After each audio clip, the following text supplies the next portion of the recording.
Welcome back to another episode of the Max Term Podcast. Kyle Stitch here alongside James Finch. And today we are going to start kind of our off-season preview, off-season content.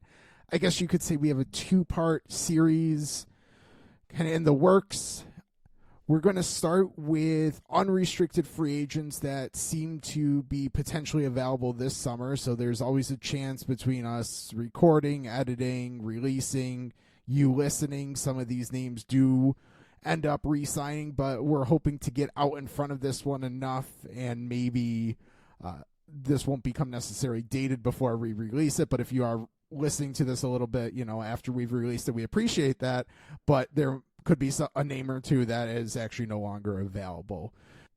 We appreciate you following along, subscribing. Max Term Podcast available pretty much all major podcast platform. If you're interested in our content, especially our contract projections, they'll be out in a few weeks at this point, hopefully within the month of May. At AFP Analytics on X, formerly Twitter, is where you're going to find those. We'll be tweeting them out regularly. We'll be tweeting out graphics as players sign, analysis. If you want to interact at all, always welcome the interactions. Again, at AFP Analytics on X, formerly Twitter. When we're going through this episode, and then we're going to do a trade episode, kind of who we think might be available in trade. These are our opinions and kind of sourced from publicly available inside information. Well, the insiders like the Frank Saravallis, the Darren Draggers, the Elliot Friedmans of the world. We're not sitting here to break news, trying to draw logical conclusions based on kind of our knowledge and stuff of the sport, of where teams sit cap-wise, stuff along those lines. So we're not breaking news. So when we say that in a little while that Sam Reinhart would be a really good fit in Utah, we're not reporting that Utah is signing Sam Reinhart. Just probably a sneak peek of some talk. I don't know how many specific teams we're going to talk about, but, fun stuff like that. So anyways, let's get into some unrestricted free agents. We will be, again, releasing contract projections for these in the coming weeks. But this is kind of just, and honestly, this is kind of part of our exercise, is seeing where guys stand relative to each other, relative to what's available, relative to the roles they're going to provide other teams. So this is kind of part of our process, is to get an understanding of the marketplace. So why not talk through it and share kind of our thought process as well in the process. So unrestricted free agents. Starting at the top of the list, clearly Sam Reinhart. You need a scoring, two-way, borderline superstar player. Sam Reinhart very well could become available because the Florida Panthers might not have the cap space to re-sign him. Yeah, so that'll be interesting because we've already seen him lock up Forsling, and that was a very team-friendly deal. We know that they have the no state income tax, so a little advantage there to try and keep AAVs a bit lower. And without jumping too far ahead, there's another name like a Brandon Montour that they're going to have to think about too. So it's not going to necessarily be easy. Supposedly Reinhart likes it there and wants to stay. I can't really blame him based on the success that he's had there. But if he does hit unrestricted free agency July 1st, he'll be the most sought-after player, regardless of who else also joins him. So we had ballparked Reinhardt's kind of contract when we did midseason projections around $10 million. I'm expecting our final projection is going to come in higher in at least a neutral marketplace situation.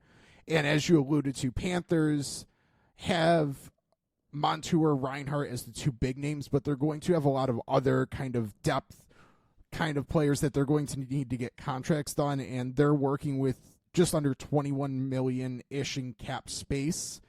So if they could get Reinhart under, probably Kachuk would be their target, so probably 9 to 9.5-ish would be their target to try to get him done.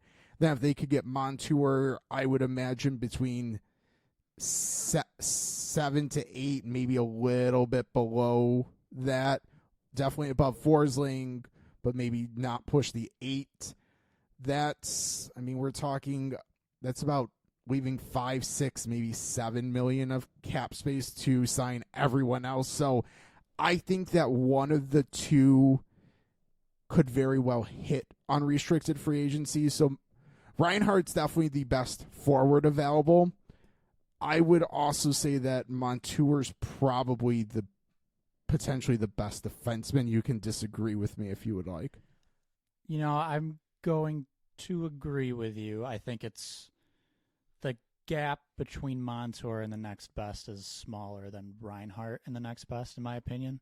And there's some good forward names out there. There's Jake Gensel, but when you look at what Reinhart is as a player, it's just he pretty much does everything. And that can sometimes be seen as overstating a little bit, but you can't really pick a part of his game that's bad. So he's pretty much leaps and bounds the top forward on the market, unrestricted. You mentioned Getzel would be the other kind of name looking for a scoring winger.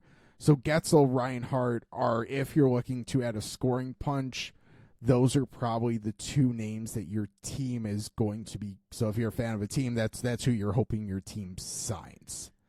Those are the two, I guess, call them elite scorers. There are some pretty good, we'll call them secondary options, guys that are definitely top 6 players, but Reinhart and Gensel, they are the two first line, top of the lineup, playing 20-plus minutes every night. So every team, in theory, would love to have either of those players, but kind of, I guess we'll start with a few teams just coming, kind of spitballing a few teams that maybe might be in the market for one of these big scores. Who would you be thinking? I mean, I kind of jokingly said Utah to start, but I wonder if that's one of the names that you start with here. Well, I was going to say we might as well start with them. They've got a pretty decent amount of space to work with, like over $43 million, which is a very large amount. They should be big game hunting. I don't know if players will be attracted to go to that situation or not.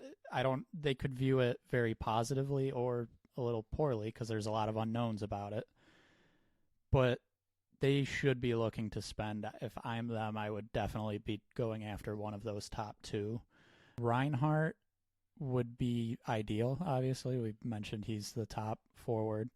But I could see them, if they identify a top 10, they should be trying to bring in multiple names. I think what I would agree with Utah. I think for Reinhart, it really, like, he could have a decision. Does he want to probably take a little bit less? Yes, the no state income tax in Florida is going to help, but I think ultimately it still is going to net out to a little bit less if he were to stay in Florida. We'll see. Or does he want to go after that big payday and kind of solidify himself as a superstar in the league?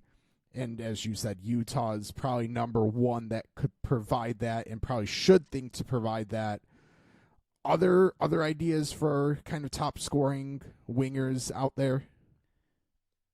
So I would say Seattle, and specifically for Reinhart, that would be an interesting one going back close to home. Yeah, if you didn't know, listening, he's from Vancouver. Yep. You probably have heard that if you've watched the hockey game before. Yeah.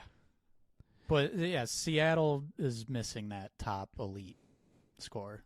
So that would seem like a pretty good fit.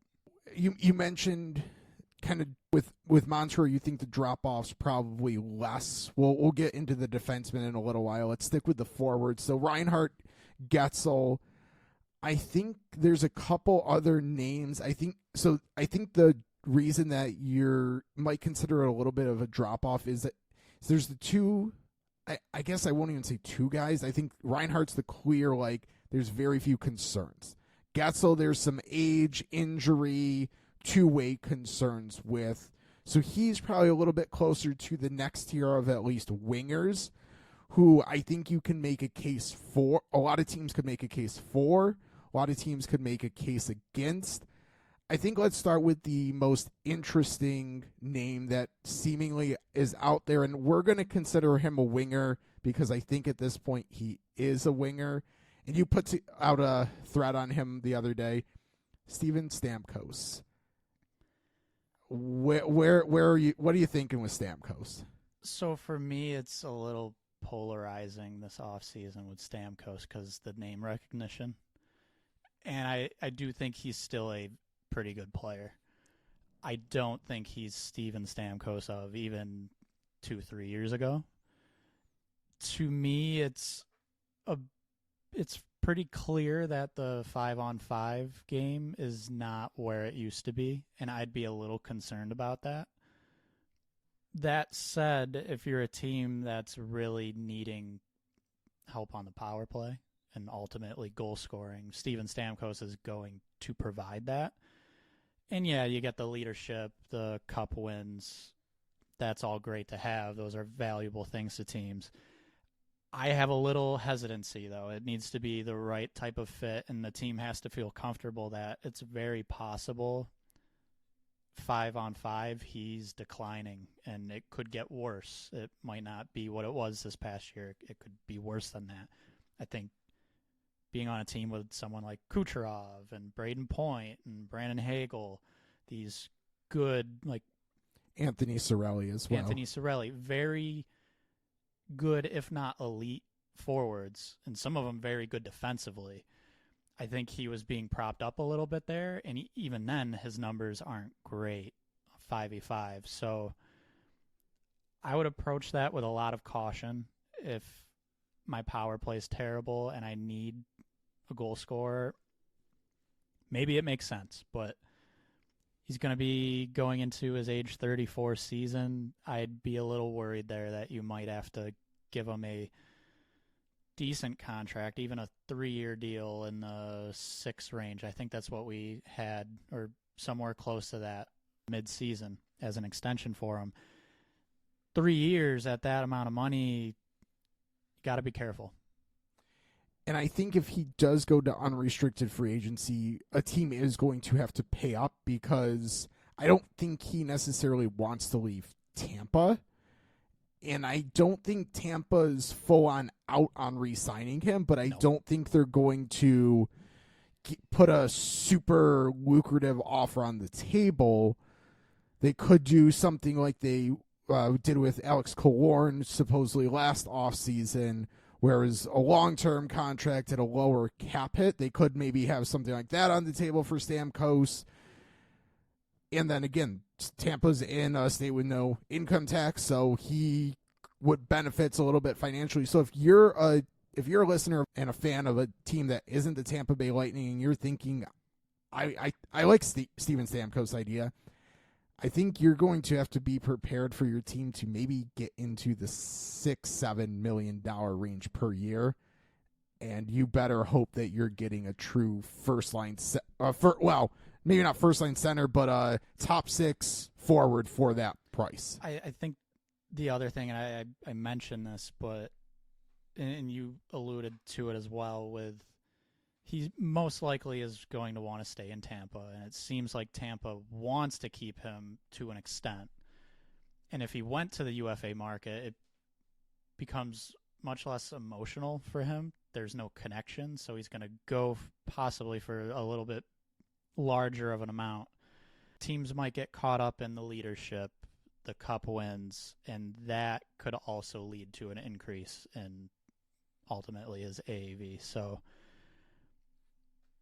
it's a situation I would be very cautious going after Steven Stamkos, but if you're able to acknowledge the shortcomings and understand that that's going to happen and be happy with the positives, go for it, I guess. So a lot that you just laid out for Stamkos, I think there's another winger available, potentially available in unrestricted free agency that a lot of the same things could be said, and that's Patrick Kane.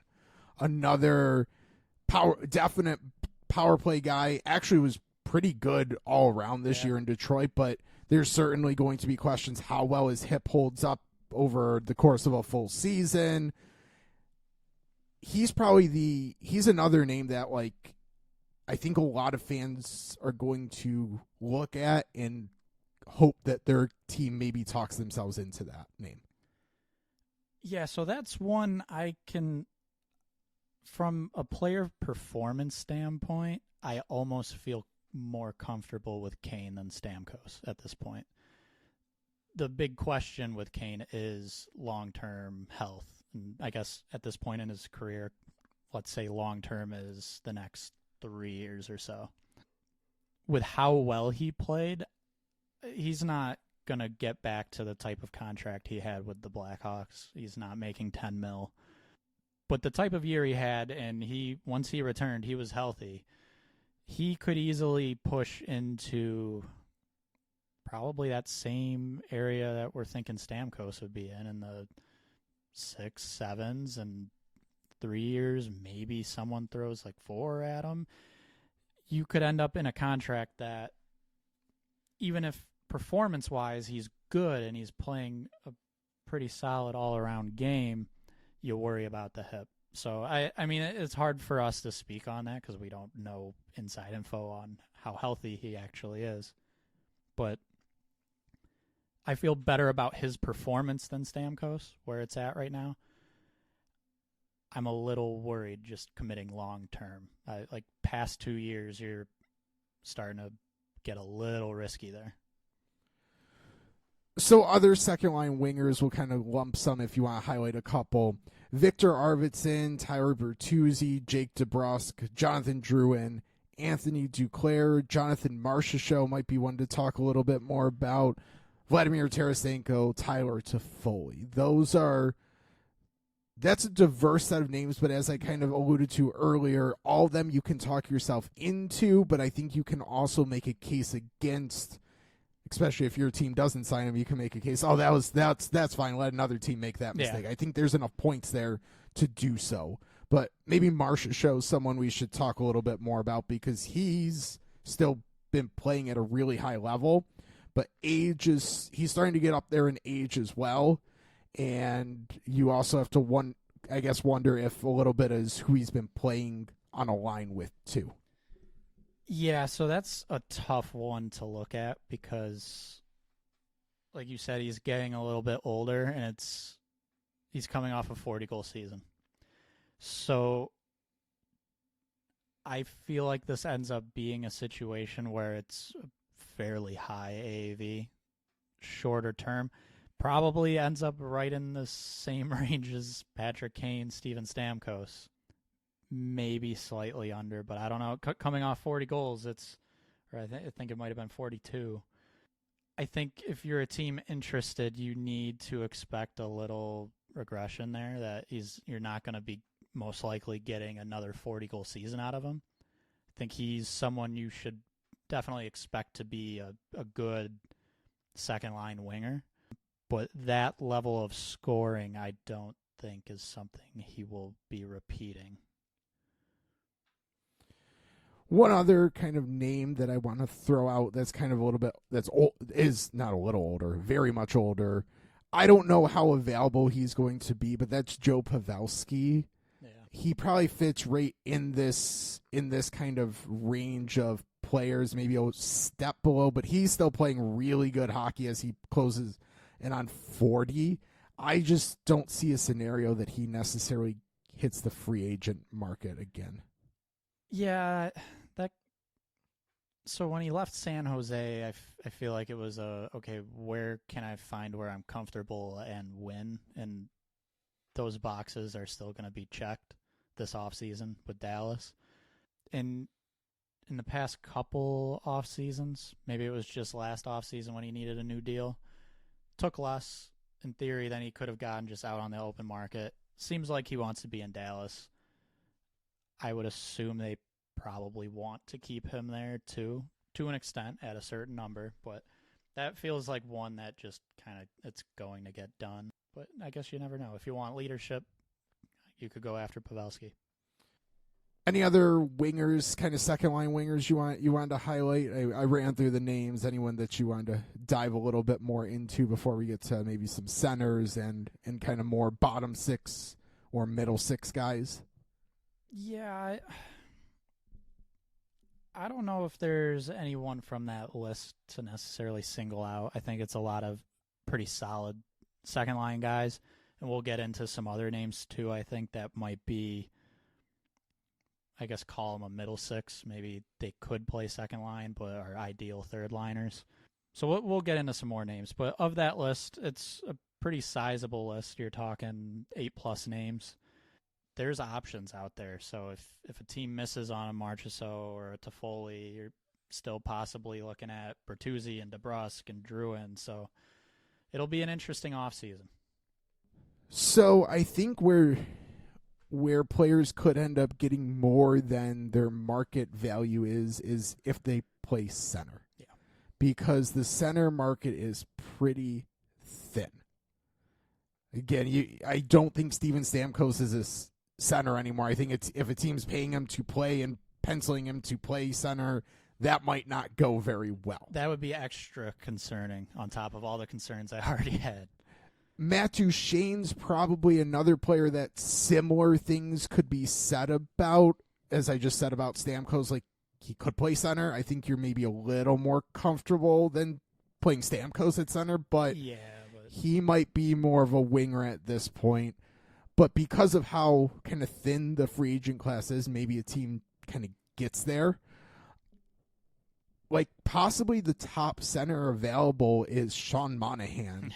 I'd also maybe say him or Chandler Stevenson are probably the two top center names, and I'm not sure either of those are true second line centers. I think a team's going to probably pay at least one of them like it is and pencil them into their lineup as a second line center, but I don't know if they should. Yeah, so Monahan, he had a good season. I think he's going to get paid a little bit more than he should because he's the top option. And he had a healthy season, but he hadn't really had a healthy season in a while before this one. So there's a few different red flags there that would make me worried. And Chandler Stevenson, leading up to this past season, looked pretty good with Vegas. Some of the underlying numbers this year were bad. Like, not just not good, but they were bad. I'm sure there are teams, just the data that they have to look at, it's probably not quite as drastic. That's another one I'd be a little cautious when you're looking at he's potentially the top of the market. If you're giving him second line money after the year he just had, I think you can't be shocked if it goes south pretty quickly. And then the other one that I think the exact same thing that could get maybe top of the line money, but you also wouldn't be shocked if it goes south pretty quickly. Elias Lindholm did not. He in Calgary. Let's put it this way: after kind of the purging of Tkachuk, Gaudreau, he hasn't been the same level of player since, and especially with you see what Tkachuk's done in Florida, you have to wonder how much of a prop up he kind of was. Maybe inflated Lindholm's numbers some. But I think there's teams that are going to look at him having first-line center experience at one point and maybe talk themselves into him being a top 6 option. But I think the yellow light needs to be there with him. Yep. Yeah, so he's a tough one because you still see flashes every once in a while of the good Elias Lindholm. But yeah, I kind of agree. I think if I was to go after him, I'd be looking at him for my third line. And I'd feel comfortable there. If you need a second line center badly, I guess you could give it a try, but you, again, got to be careful. And that's kind of just where the center market's at right now is there's some good players, and even these guys we've mentioned are decent players, but once you start putting them in a role that is a little above what they can do, you're not going to get the same type of results that you would ultimately be expecting. But I think if you're looking for some level of offensive play driving center, I think that's about where you get. Next name's probably Adam Henrique as far as offensive play driving center goes, and like Adam Henrique and offensive play driving center are not words that I would use in this. I think I'd ever have used in the same sentence. especially now at his kind of getting up there in age. But I think that's the next name. Yeah, I mean, that's even another name, though, where you could say, should he be more on the wing at this point? So it's not to put down Adam Henrique. Again, can be a solid player in the right role, but because the center market's so thin, would it shock me, and I feel like you'd say the same, would it shock us to see someone sign Adam Henrique and put him in a higher in the lineup role because there's no one else to do it? Wouldn't be shocking. Should you do it? I lean towards no. But yeah, that's the next name, and I'm really not. There's not a ton after. I think the next name following Henrique would be Wenberg. And if you consider Jack Roslovic a center, which I honestly think most teams don't. So at this point, so because he's been playing mostly wing for the past few years.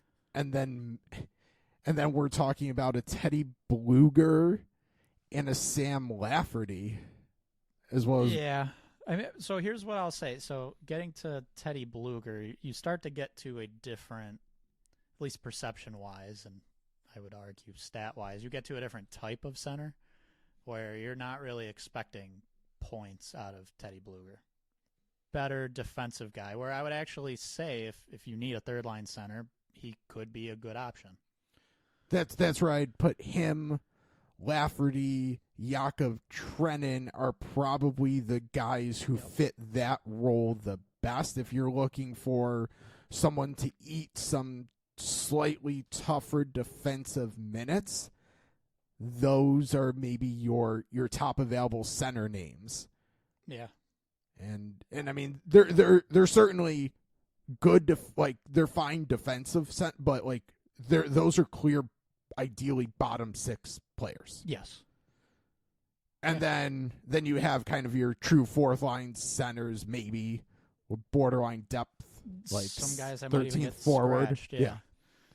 Amadio, Belmare, Colin Blackwell, like that's kind of where we're at center wise, at least for unrestricted free agents. And there's a chance that some of those don't even get there. Yeah, so you look at this unrestricted market, and if you're a team who is about to let one of those players go and all of a sudden you have a hole there, you might just want to keep them because you might not find a replacement on the free agent market. You might have to go to the trade market, and that's not always easy to pull off, especially at the center position. So, yeah, it would not shock me to see multiple of those names end up extending. Maybe they all hit the market, though, because, again, they all have some level of issues. So that's kind of the center market. We'll finish out the wingers, which that's probably that, and the defensemen are probably the strength of the unrestricted free agents. We'll finish wingers. A lot of good two-way type of wingers, third-line roles. Warren Fogle, Stefan Nason, Teuvo Teravainen, Roslovic. I don't know if I should say good two-way, but like Roslovic, Jason Zucker, Dan Heinen, Anthony Mantha. I mean, those are good, like, well, I would say middle six, probably third line at this point. And then bottom six, there's also Will Carrier, Dakota Joshua, Jordan Martinuk, elite defensive forward. And then there's the true fourth line energy guys, Kubel, Cagliano, Lomberg, Tyler Mott, Corey Perry, Eric Robinson, Kiefer Sherwood, and analytic darling Craig Smith. Yeah, so there's a lot of depth there.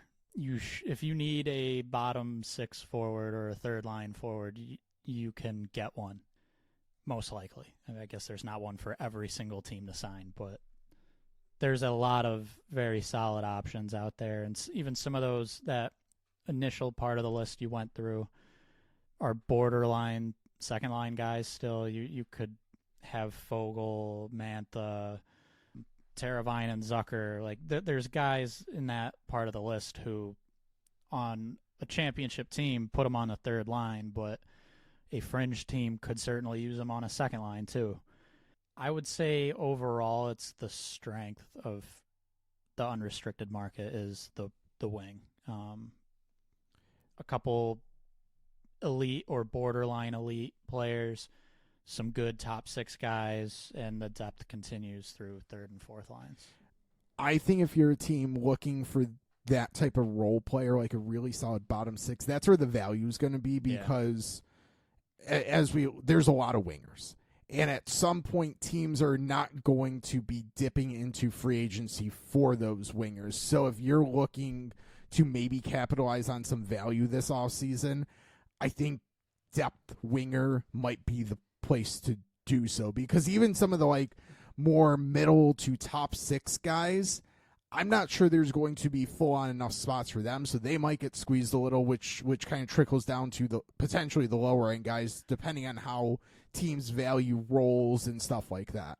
Yeah, so I mean, just that initial, we'll call it the top six or second line wingers we ran through, that the group that Marchessault was in and Toffoli, guys like Duclair and Drouin, even possibly a Bertuzzi, like those types of guys could end up getting squeezed a little bit if they aren't the number one choice.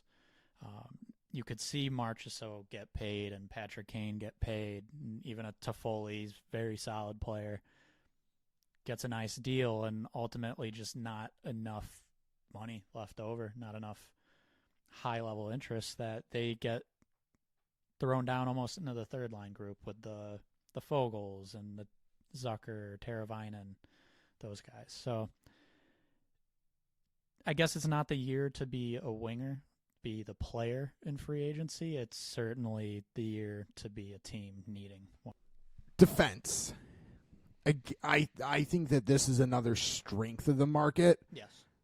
So Brandon Montour, I think he's the pretty clear top name available. But then there's so I think he's maybe the only like guy I'd feel comfortable putting on a first pair out there at this point in their career. You can disagree with me if you would like. I would say it depends what you're looking for from your first pair. If you have one star where you're kind of looking for a very specific skill set to pair with them, I think you could find it possibly in some other names here. Just looking at them, though, talent-wise, Montour's the only guy I would assign a first pair grade to. I agree with that. But, man, if you're looking for kind of that second pair solid guy who, in a pinch, could maybe play top pair minutes, Dylan DeMello, Eric Gustafson, he's your guy.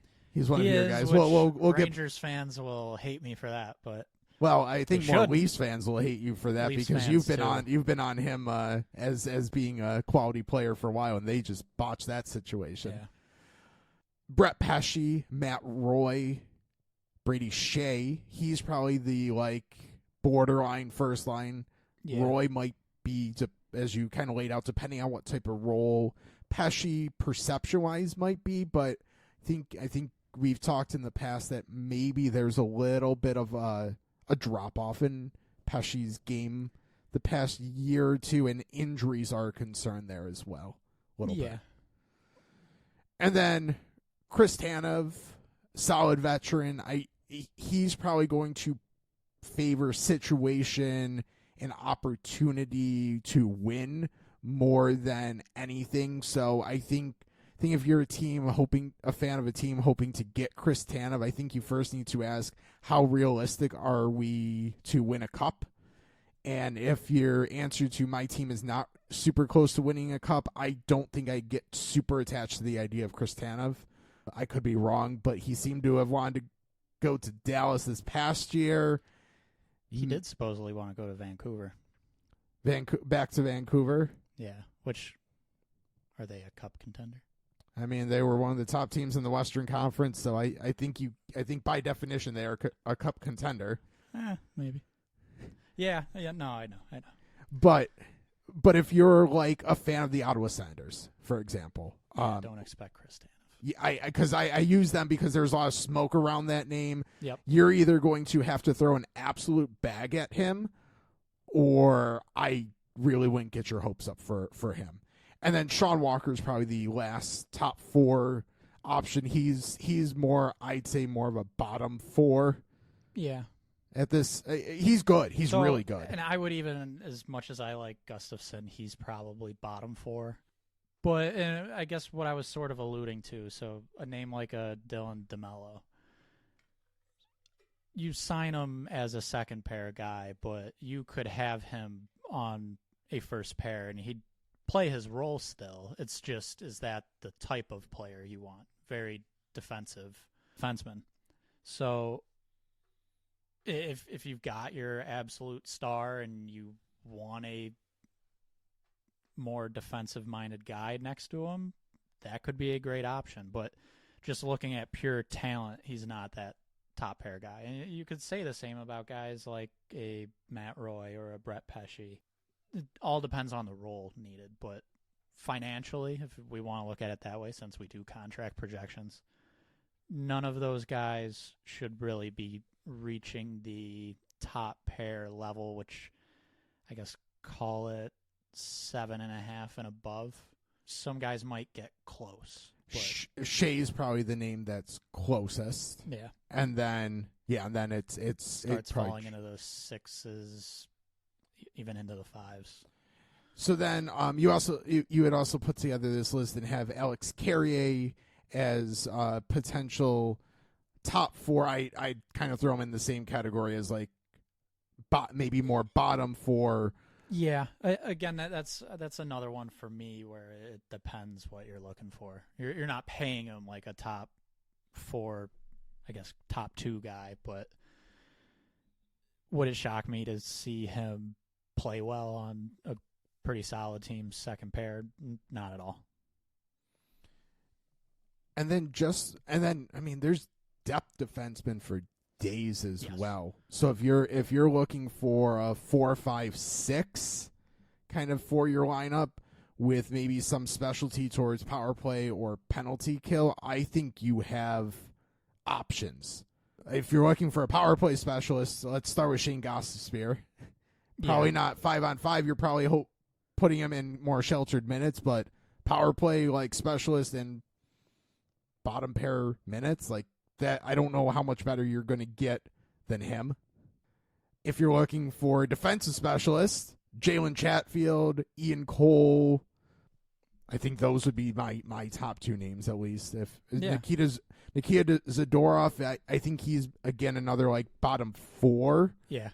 More defensive, but he's showing some flashes of offense in Vancouver, seemingly. And then I think there's also a lot of, if you want, sometimes I buy into the idea, but I think teams oversell it, veteran presence on the blue line. If you're looking to do that, I mentioned Ian Cole already, but he's a name. Kelvin DeHaan, Oliver Ekman-Larsson, Derek Forbert, Dmitry Kulikov, Yanni Hakanpää, Alec Martinez has won multiple Stanley Cups. No. Colin Miller has been...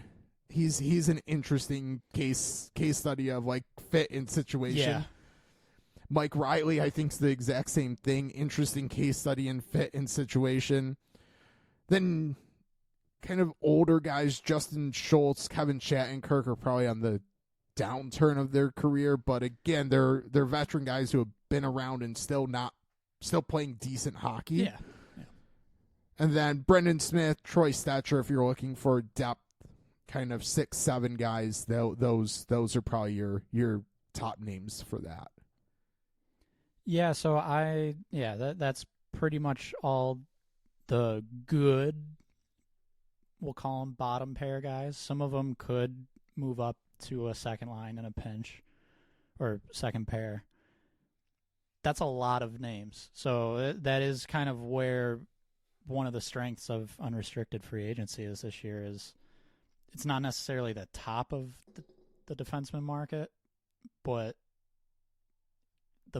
starting even in the middle of the defenseman market, so call it second pair guys, a lot of options and even more as you move into a lower amount of time on ice each night. A couple more like veteran defensive type guys, TJ Brody, Brendan Dillon as well. Yep. Like those would be, those potentially are options depending on what type of experience, depending on what type of role you're looking for. Mm-hmm. I wouldn't shy away from especially Brody, as much as Toronto fans have probably not loved him. He's historically been a pretty darn good defensive player. There's some interesting ones. So that's one. Nikita Zadorov, depending on the Canucks fan you talk to, like they either love him and would just give him whatever contract he wants, or they think he's awful and they hate him. So that's an interesting one. And not to keep talking about Eric Gustafsson, but I guess what I would say is if you're signing Shane Gostisbehere and you're hoping he's solid all around, you should just be signing Eric Gustafsson because he'll actually be solid all around. Yeah. I guess that's my take. Shocker. Yeah, Eric Gustafsson has been your guy for a year and a half at this point, but past couple of years pretty much. That's aging pretty well, as they say. It is. So again, strengthen the markets, and the free agent market seemingly is going to be at wing and defense, especially probably like middle pair-ish, and then getting down to bottom pair. But if you're looking for, again, as I said, a 4-5-6 type of defenseman, maybe specializing in penalty kill, power play, man, you have options. There's a lot of names to choose from. Where there's not a lot of names to choose from. I guess that's a good transition. Goalie market? Yeah. If you're a team in need of a goalie, you're probably, so tune into our next episode and talk when we talk about the trade market. The goalies that are going to be potentially available as unrestricted free agents are just, I'm not going to say horrible, but you are not finding a starting goalie necessarily, with maybe Alex Nedeljkovic, depending on where you want to go with that. He's probably the closest that I think is available that a team might talk themselves into. I say confidently. Yeah, so I'm kind of with you. I don't want to say that the goalie market is bad. It's bad if you need a starter. Nedeljkovic had a solid season with Pittsburgh. I would tend to say if you're signing him, maybe he should be like a 1B. I guess if you needed a 1A, you could talk yourself into it maybe, but not a clear starter, give him 55, 60 games. I don't think so. Capo Kakkonen went from San Jose to New Jersey. He was actually pretty decent in San Jose, considering how bad of a team that was. That's another maybe a 1B, but much more than that, that's not a good move to make. Cam Talbot is going to be thrown into that group too, and most likely signed into that type of role. Which might be okay. I think what we've seen, saw LA Kings season just ended. True. Saw this year, and he was not in goal for the final two games, is I think they played him too much and probably wore him out. So if you're looking for a 1B to backup type goalie, he was good for a good stretch of this season, actually. Like, surprised, like, I think he outperformed expectations, but I think the low just caught up to him at the end. So I think you need to be very, very mindful of the situation you're signing him into. Yeah, I agree. I definitely agree. And so those are your, we'll call them 1B options, and that's the top of the goalie market. Where at least as unrestricted free agents. Yes. We'll say that for sure. Where I actually start to like the goalie market a little bit, if you're looking for a backup, there's going to be options. What I'm unsure of is, to me, there are two guys who I would call elite backups, and it wouldn't shock me if at least one of them is extended before free agency. So there's Laurent Brossoit for the Winnipeg Jets. He's been one of the more solid backups for the past half decade at least. That's one I would for sure be going after if you need a true backup, but he might not get there. I think he likes it in Winnipeg behind Hellebuck. And then there's Anthony Stolarz. I've been a pretty big fan, and I'm not saying a big fan in the sense of, oh yeah, sign him to be a 1B or a 1A or anything like that. If you need a backup, someone to play, let's say, tops 25 games, go get Anthony Stolarz. You're most likely going to be happy. There's some other backups.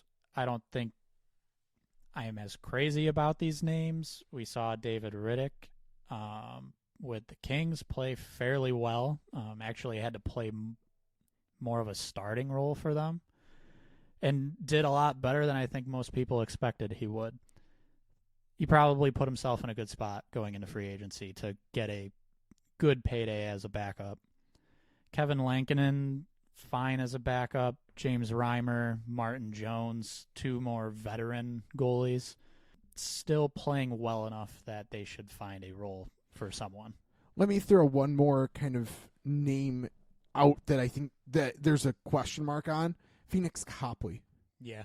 Coming back from major knee surgery, but was really good in the previous, okay, not the season that just ended, the year before. He was really solid with LA stepping in.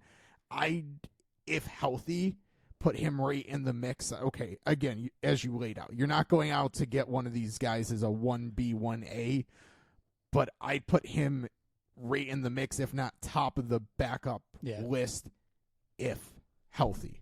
Yeah, that's going to be the big question. ACL is a serious injury, and then when you're talking a goalie who's constantly moving side to side using their knees, I would be cautious, but if you're comfortable with where his health's at, that's definitely a good option. And then if you need a goalie to play once a month and probably do that well, but once you start asking for more than that, Eric Comrie is also going to be available as an unrestricted free agent. Sample size when he played about once a month, he was solid. And we'll leave it at that. Yeah, I will say, to be fair to him, he never really had an extended period of playing, which can matter for guys just to get in a groove. But yeah, I just hope he gets an NHL deal, honestly, because tough situation, kind of the way this year played out for him in Buffalo. Any other names you want to kind of highlight across the board as we've kind of hit on a lot of different players for different roles? Really quick, I'm just going to do a quick run through. I will say for myself, if you need a first line forward, clear first line forward, Sam Reinhart. If you need a second line forward, I personally, and I don't know if this will surprise you, I'm going to say Tyler Bertuzzi. You're a big fan of. I wasn't sure which Tyler you were going to say. Yeah, if Bertuzzi or Toffoli came out of your your mouth, I wouldn't have been surprised. So I'll agree with you on Reinhart. I'd maybe roll the dice a little bit more on like a Duclair or a Marcia Show. I think those are the two names that I'd be a little bit more willing to roll the dice on then. So I would expect the Duclair one specifically, Anthony Duclair, maybe you get a little more of a deal there too, and that could be very big for a team. So I think I'll go with Duclair would be maybe my top second line option. Okay. Third line, I'm looking at the list, and I think it's going to depend what you want. If you want scoring of some kind, I was kind of big about this player. Trade deadline time, Anthony Mantha. But very solid two-way game, too. And I think if you're looking for a little bit different style and energy guy, you have to be looking at Will Carrier. Yeah, so I'll say for like a middle six role, so someone who maybe could play on the second line. Yep. Mantha, Zucker's been really nice in Nashville on their third line. Warren Fogle as well. I would be maybe one of my, but I might look at him as a true third line player. Yeah. So I might be breaking my own rule there. So I will say, I think I'll say, I don't know. I don't know if I like anyone that would necessarily play up. I haven't really. Mantha in Vegas hasn't seemingly worked quite as well, and to me, that's a little bit of a concern. If you're not working in Vegas, like, I don't know how well. So I'd sign Warren Fogle as like my third line, but I think I'm making sure he is on my third line, not like trying to play him up in the lineup. Yep. And then like an energy winger, Will Carrier is definitely, fully agree with you. He's the top bottom six available player. Martinuk is very good in a specialty role, but you need to. But again, that's like a defensive deployment type of role for Martinuk. Yeah, and I think, you got to be careful a little too because he's a little bit older, which I'd say if you're looking at a player and he's getting up there in age, if his play style is defensive, you might actually get a little more length out of him. But I'd be hesitant there, especially bringing him out of Carolina and the way they play. He's quite often on a line with Jordan Stahl. So you start to, I don't know, he's older. You might have to pay him a decent deal because he's one of the better bottom six guys. And you're pulling him out of a very good defensive system. I don't know if I'm cautious there, but to an extent, if the price gets a little high, like if you start approaching $3 million for Martinuk, and $3 million and above, I start to get a little cautious there for sure. A pure fourth line guy, I would probably say, honestly, an Andrew Cogliano. He's been solid, but I tend to go the Ob Kubel route. Very good defensively. So if you need a guy, whether he's playing every single game or he's your 13th guy and you can be confident he's not going to really hurt your lineup if he has to play, that's the guy I'm going after. I'm gonna pick a center here. Break what we've been talking a little bit. Jakob Trenin. I think he's the best, like, pure defensive. Yes. Okay. Besides maybe Martinuk, I think as just a defensive deployment, Jakob Trenin's the name. And I would say Colorado should do everything they can to keep him. I just don't know if they're going to have the salary cap space to do that. But yeah, it'll get interesting for them. Not a ton to work with, a little under $10 million, and Middlestad needs a deal, and Walker's going to probably walk. Pun intended. Yep. And I guess we'll get to Colorado in the trade episode, but there might be some other needs to fill there too. Yeah, but the Middlestat contract is now hanging over them because he's been awesome with them. He has, and it's a good problem to have, I guess, as your newly acquired player looks amazing for you. So that's good. But yeah, it could make some other signings and adding to the team a bit tougher. Moving to defense, we'll run through this. Top pairs, Brandon Montour. I think we're both on the same page with that one. Second pair, I would say Matt Roy. Yeah, that's my favorite idea there for sure. Yep. If you can, Eric Gustafsson as a really good third pair guy. I don't know if he'll get priced out of there or not. And a true bottom pair, if I need a defensive guy, I'm going to say Jalen Chatfield. We've had this discussion before, though. Again, you got to be careful with the really good defensive bottom pair guys who are on very good defensive teams. Not to put down the player. You look at a similar situation, Connor Clifton signing with Buffalo. He came from Boston, who was a very, very good defensive team. And Clifton started to look a little better towards the end of the season, like he finally got comfortable in Buffalo, but it was not the same it wasn't what I think people were hoping for. I don't think it's what the team envisioned. It's definitely not what the fans were hoping for. Yep. So it's not to say same thing will happen with Chatfield, but there needs to be a level of caution that taking the really good defensive player off of the really good defensive team, you might not get the same player. My bottom pair, I'm a big fan. You figure out a way to make it work. Shane Goss is fair. Yeah. He brings a lot to a team. You have to understand his play strengths and weaknesses, but he's to me one of the better depth kind of options available. And I would say just overall, Matt Roy is probably my favorite defensive idea because I think value-wise with the role that he can play is going to be kind of the best for a team. I think he's the best value for the highest performance that's going to be out there. Yep. And goalie, I'm going to say trade for one. Now, if you need a 1B, roll the dice between the guys we mentioned. I guess Nedeljkovic. If you need a backup, throw money at Persois or Stolars if they're still out there, and if not, there's some decent options. I think Nedeljkovic is worth enough of a kind of gamble given how he played down the stretch with Pittsburgh. Yep. I know things didn't go great in Detroit towards the end, but he's had enough good sample, and I think that some of the issues in Detroit might not have been full on his issues. So I think he's the one in the right situation I'd roll the dice on as a clear top option over most of the other guys. So I think that's kind of a good overview of the free agents.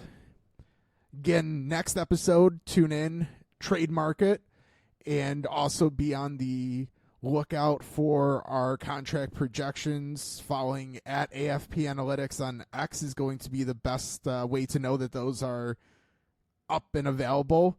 We appreciate you subscribing, Max Term Podcast, all major platforms, listening to this episode and all our other episodes. And with that, we'll talk to you next time.